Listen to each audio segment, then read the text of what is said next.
you'll do this part of it, right? We recently put something really cool in our offices. In the area where our client relations team sits, we added a timeline of all the pivotal events in the history of Displayit. So I thought it'd be fun for the show to walk you through each one of those events and tell you how they shaped the history of Displayit. So the moments on this timeline are not necessarily the biggest moments in the history of Displayit, just those key pivotal moments that were essential in the growth of our company.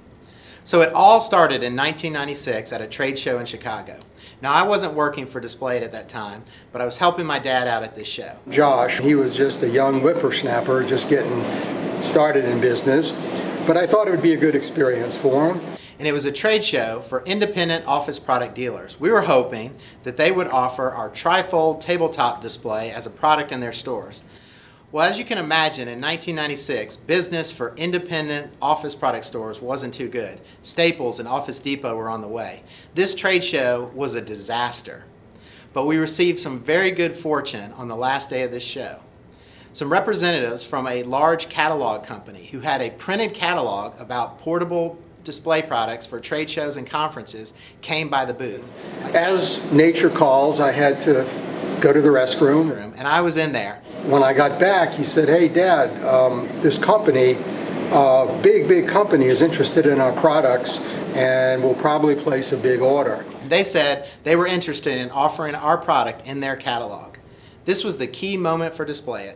This customer would spend more than $1 million with us in the first 3 years of business. If it wasn't for finding this customer at this trade show, Displayit would have never gotten going. The moral of the story is that make sure if you do a trade show, you got at least 2 people, because somebody's going to have to go to the restroom and you don't want to miss out.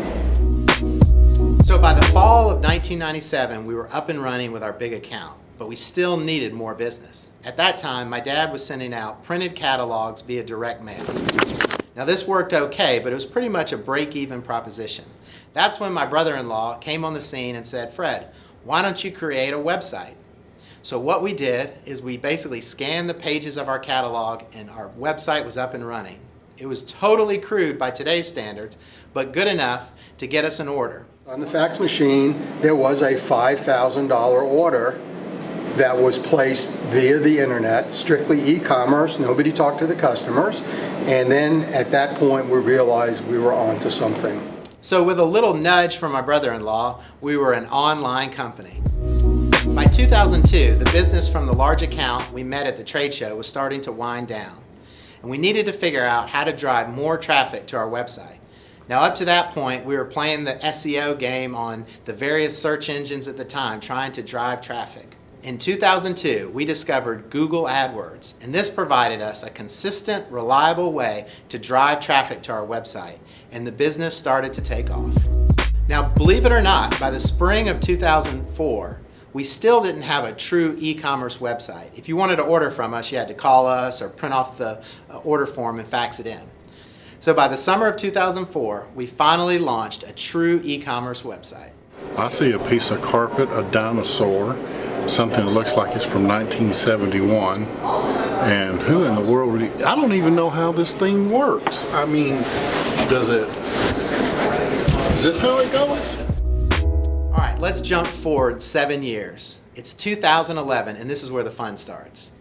Now, you know we'd been doing Google AdWords for all these years. I'd been running it myself, but I hadn't really done a very good job at it.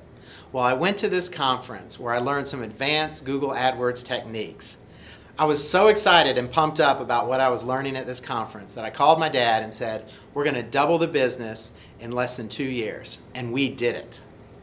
Well, back in the day, we had to do it all, man. We're a one-man show, so I'm doing a little bit of that today. I'm going through the warehouse, kind of seeing what old stuff we have, like me back here, that we can get rid of. So by the spring of 2012, we were rolling. Business was booming, and it was time to take some big steps. That's when we made the decision to open up our own production center. See, up to that point, we were strictly distributors. We bought products that other manufacturers produced and resold them. Well, we wanted to bring everything under our own control so we could offer the highest level of products to our clients. So in the spring of 2012, we launched our fulfillment center. I remember when Josh held a meeting and he told us that we were going to start printing our own graphics, and I thought he was a little bit crazy. And it's been really fun to kind of watch it grow since then, and it's amazing the production they have going back there. I was the 7th guy.